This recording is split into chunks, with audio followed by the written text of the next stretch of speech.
Assalamualaikum warahmatullahi wabarakatuh.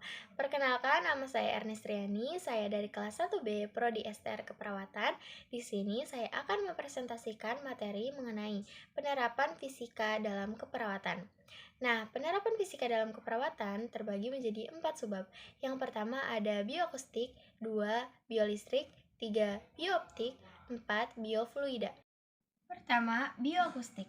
Sudah tahukah kalian apa itu bioakustik?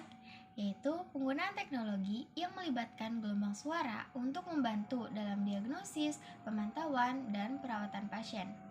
Contoh penerapan bioakustik dalam ilmu keperawatan yang pertama, ultrasonografi atau USG, di mana gelombang suara frekuensi tinggi digunakan untuk membuat gambar organ dalam tubuh. 2. Doppler ultrasound untuk mengukur aliran darah melalui pembuluh darah. Perawat dapat menggunakan Doppler untuk memeriksa sirkulasi darah pada pasien, terutama pada kasus penyakit pembuluh darah perifer atau selama pemantauan vital di unit perawatan intensif. 3. Monitor jantung janin. Alat seperti Doppler fetal monitor menggunakan gelombang suara untuk mendeteksi denyut jantung janin dan memungkinkan perawat memantau kesehatan janin.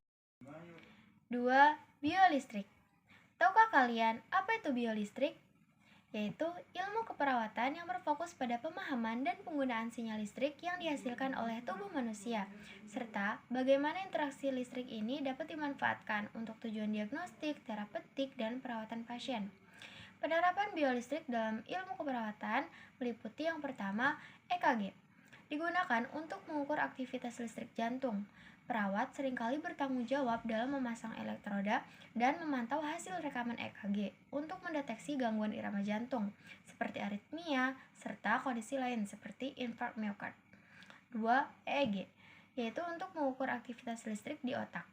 Perawat dapat membantu dalam prosedur ini untuk memantau aktivitas otak pada pasien dengan gangguan neurologis, seperti epilepsi, koma, atau cedera kepala. 3. Defibrilator dan pacemaker. Alat-alat ini menggunakan listrik untuk mengatur atau mengembalikan irama jantung. Defibrilator digunakan untuk memberikan kejutan listrik saat pasien mengalami serangan jantung, sedangkan pacemaker ditanamkan untuk mengatur detak jantung yang tidak normal. 3. Bioptik. Tahukah kalian apa itu bioptik?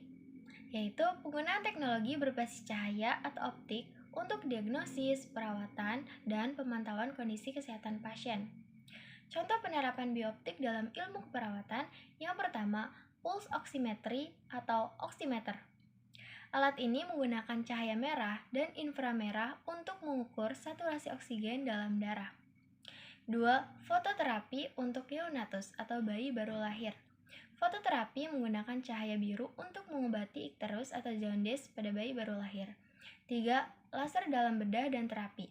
Teknologi laser menggunakan cahaya terfokus untuk memotong atau menghancurkan jaringan dengan presisi tinggi. 4. Biofluida. Tahukah kalian apa itu biofluida? Yaitu berkaitan dengan pemahaman dan pemanfaatan prinsip aliran cairan tubuh, seperti darah dan cairan tubuh lainnya, untuk perawatan dan diagnosis pasien. Penerapan biofluida dalam ilmu perawatan contohnya yang pertama, infus intravena. Dalam pemberian infus intravena, perawat harus memahami prinsip aliran fluida agar cairan atau obat dapat diberikan dengan kecepatan yang tepat. 2. Manajemen tekanan darah. Darah sebagai fluida yang mengalir dalam pembuluh darah mengikuti prinsip-prinsip biofluida, termasuk hukum tekanan darah dan resistensi aliran. 3. Pemantauan aliran darah. Dalam unit perawatan intensif, perawat menggunakan alat seperti Doppler ultrasound untuk memonitor aliran darah pasien. Itulah presentasi yang dapat saya sampaikan. Kurang dan lebihnya mohon maaf. Wassalamualaikum warahmatullahi wabarakatuh. Bye-bye.